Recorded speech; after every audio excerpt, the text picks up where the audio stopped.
다 함께 사도신경 고백함으로 4월 14일 수요일 부활절 기도 여행을 시작하겠습니다. 나는 전능하신 아버지 하나님, 천지의 창조주를 믿습니다. 나는 그의 유일하신 아들, 우리 주 예수 그리스도를 믿습니다.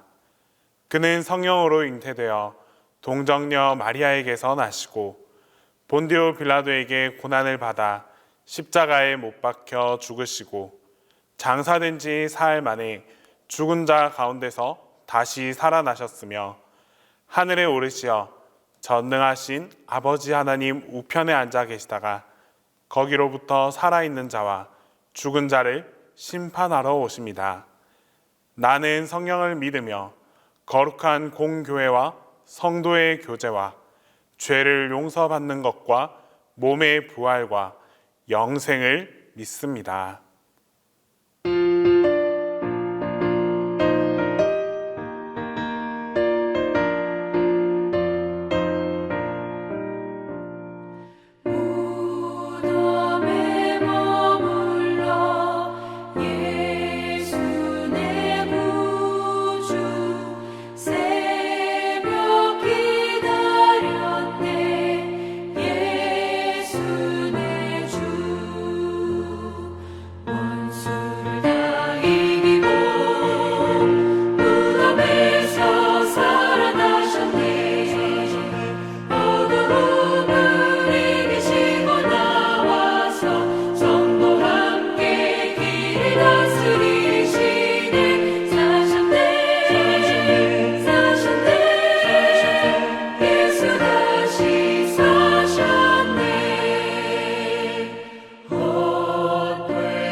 사랑하는 주님 앞에 형제자매 한자리에 그 시련에 생각하며 즐거운 찬송 부르네.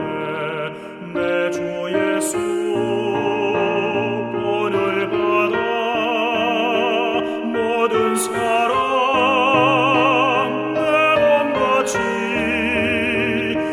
환난 근심 위로하고 진심으로 사랑하세. 사랑하는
오늘 우리에게 주시는 하나님 말씀은 시편 133편 1절에서 3절 말씀입니다. 구약성경 시편 133편 1절에서 3절 말씀입니다. 다 함께 봉독하겠습니다.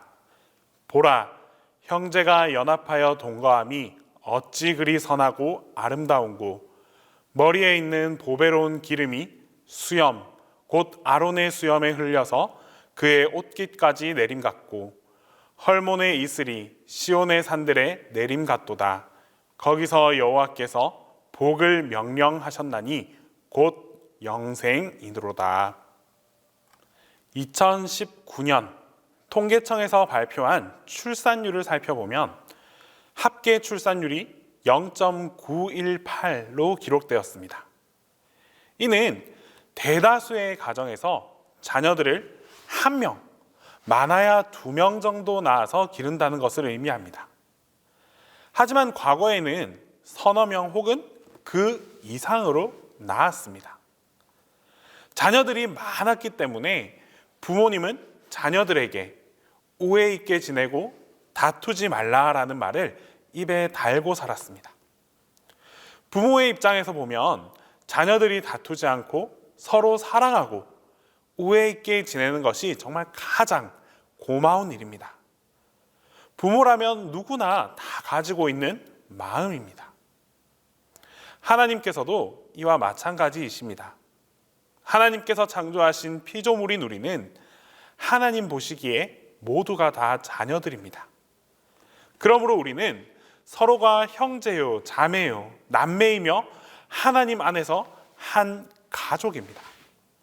우리가 서로 다투지 않고 화목하게 지내며 가진 자는 가난한 자를 배려하고 또 배려받은 자는 감사와 고마움을 표현하는 그런 공동체를 하나님께서 귀하게 보시고 사랑해 주십니다. 다윗은 이런 하나님의 마음을 이미 잘 알고 있었습니다. 왜냐하면 그도 한 나라를 다스리는 왕이었기 때문입니다. 나라를 다스리다 보면 백성들끼리 서로 다투는 일이 비일비재하게 일어납니다. 그 내용을 한번 보니 서로 조금씩만 이해하면, 서로 조금씩만 이해하고 양보한다면 문제가 되지 않는 일들입니다. 그럼에도 사람들은 끝까지 서로 싸우고 다툽니다.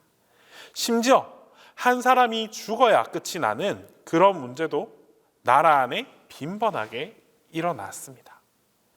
다윗이 이런 왕의 자리에서 자신의 백성들을 바라보면 서로 양보하고 다투지 않고 또 서로 하나가 되는 모습이 정말 아름다워 보였을 것입니다.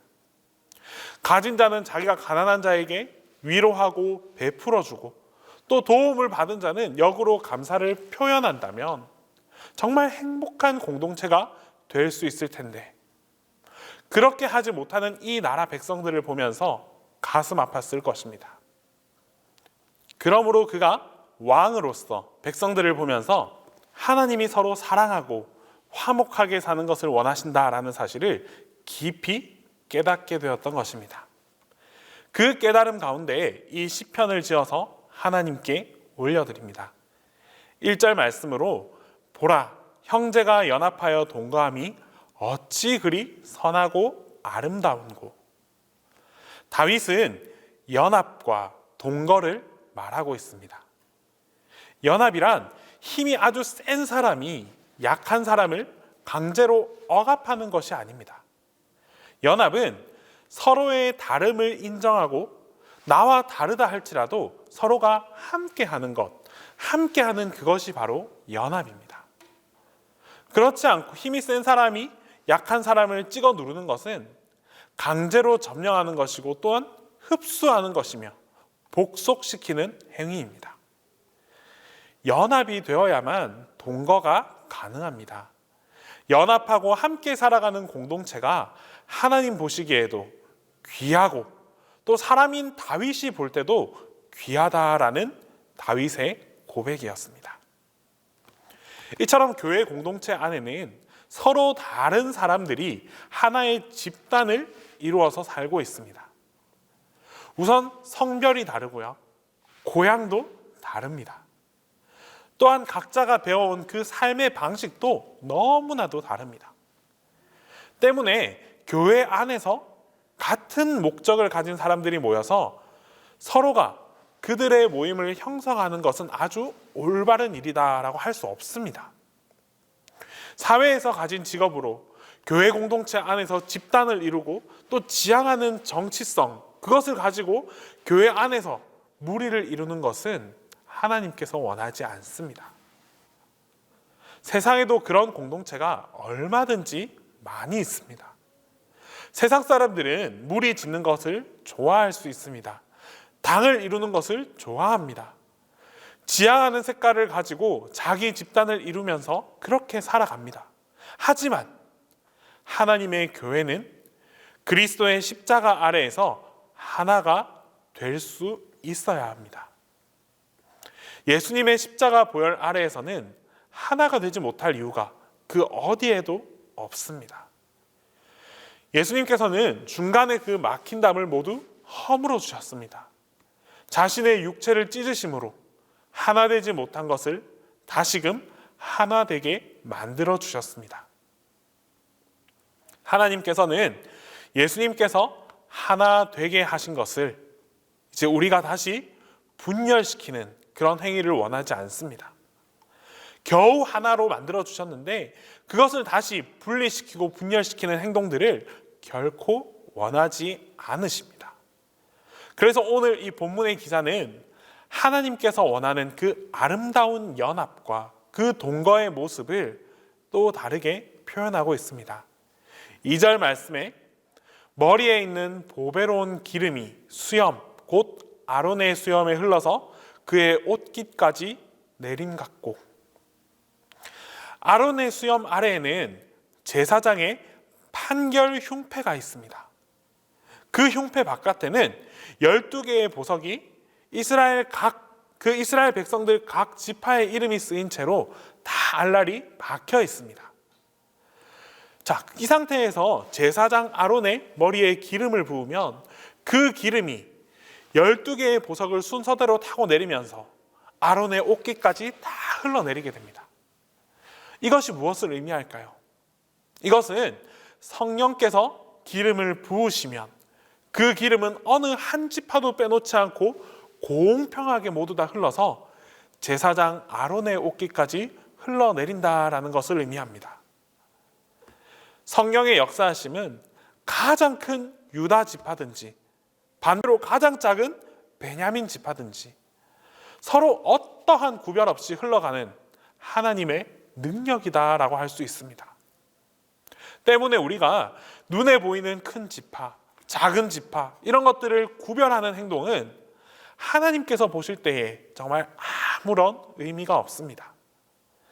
하나님께서 성령으로 기름을 부으시면 크나 작으나 물질이 많으나 없으나 많이 배웠으나 또는 배우지 못했으나 모두 성령 아래에서 하나가 되는 것입니다. 오늘 교회 공동체 안에 하나님께서 성령의 기름을 부어주신다면 온 교회가 함께 골고루 은혜 받습니다. 그 어떤 기준이나 차별도 없이 하나님의 성령 아래에서 하나가 될 수 있습니다. 이런 놀라운 은혜를 다윗은 이렇게 노래합니다. 3절 말씀에 헐몬의 이슬이 시온의 산들에 내림 같도다. 거기서 여호와께서 복을 명령하셨으니 곧 영생이로다. 헐몬은 헤르본산을 말합니다. 이 헤르본산은 고도가 아주 높습니다. 고도가 높고 또 그 극심한 온도차 때문에 이슬이 맺힙니다. 그 이슬은 요단강을 발원하게 했습니다. 요단강의 발원이 바로 이 헤르본 산에서 시작됩니다. 그 산에서 발원한 그 요단강이 이스라엘 백성들이 살고 있는 팔레스타인 지역 전체를 다 관통하여서 흘러내립니다. 만약 그 땅에 요단강이 없었더라면 결국 이 땅은 메마른 땅에 불과합니다. 사람들이 살 수 없는 장소입니다. 바로 이 요단강은 갈릴리에 큰 호수를 만들었고 또 그 호수를 지나서 흘러내려와서 사해 바다까지 흘러나가게 됩니다. 이스라엘 백성들은 바로 이 요단강을 자신들의 삶의 터전으로 삼고 살아갔습니다. 이 요단강의 발원 시점이 바로 헤르본산의 이슬이었습니다. 하나님의 백성들이 서로 연합하고 동거하고 아껴주고 사랑하는 것은 이처럼 메마른 땅에 강을 내는 것과 같은 이치다라는 말씀입니다. 오늘 이 각박한 세상, 이 메마른 세상에서 하나님의 백성들이 서로 사랑하고 연합하고 동거하면 하나님의 강을 내는 놀라운 역사가 일어나게 될 것입니다. 이렇게 놀라운 역사가 우리 공동체 그리고 이 교회 공동체에서 세상으로 흘러나갈 수 있어야 합니다. 사실 오늘 하루도 살아가다 보면 우리 마음에 들지 않는 사람, 쳐다보기도 싫은 사람, 생각하기도 싫은 사람이 얼마나 많겠습니까? 하지만 그도 역시 하나님께서 지으신 하나님의 형상입니다. 그런 사람을 우리가 사랑하고 또 품어주고 또 그의 다름을 인정하고 연합하고 동거하고 살아간다면 하나님께서 우리에게 성령의 기름 부음을 허락해 주십니다. 또한 인생의 이 메마른 땅 가운데에도 하나님의 은혜의 물줄기를 넘치도록 흘려보내 주십니다. 기도하겠습니다. 사랑의 하나님, 오늘 하루도 주님께서 흘려주시는 그 은혜를 경험하며 살아가게 하심에 감사를 드립니다. 주님께서 주시는 은혜는 부족함 없이 여전히 차고 넘쳐나지만 세상 속에 살아가는 우리의 마음은 갈수록 메마르고 각박해져감을 고백합니다. 이웃을 사랑하라 하셨지만 서로의 다름을 인정하지 못한 채 서로 비교하고 경쟁하며 살아갑니다. 이런 우리의 완악함을 긍휼히 여겨 주시옵소서. 주님, 우리의 마음에 다시금 성령님의 은혜를 흘려보내 주시옵소서. 주님의 마음을 갖게 하시고 주님의 사랑을 닮아가게 해 주시옵소서. 서로 사랑하고 아끼며 서로를 위해 배려하고 헌신하는 삶을 살아갈 수 있는 주님의 자녀들이 되게 하여 주시옵소서. 또한 주님께서 주시는 사랑을 나 홀로 간직하는 것이 아니라 가족과 이웃과 사회와 우리 나라에 흘려보낼 수 있는 주님의 자녀들이 되길 원합니다. 형제와 연합하는 삶을 실천함으로 주님께서 기뻐하시는 우리 모두가 되게 하여 주시옵소서. 이제 주님께서 가르쳐 주신 기도를 다 함께 하겠습니다. 하늘에 계신 우리 아버지, 아버지의 이름을 거룩하게 하시며 아버지의 나라가 오게 하시며 아버지의 뜻이 하늘에서와 같이 땅에서도 이루어지게 하소서. 오늘 우리에게 일용할 양식을 주시고 우리가 우리에게 잘못한 사람을 용서하여 준 것 같이 우리 죄를 용서하여 주시고 우리를 시험에 빠지지 않게 하시고 악에서 구하소서. 나라와 권능과 영광이 영원히 아버지의 것입니다.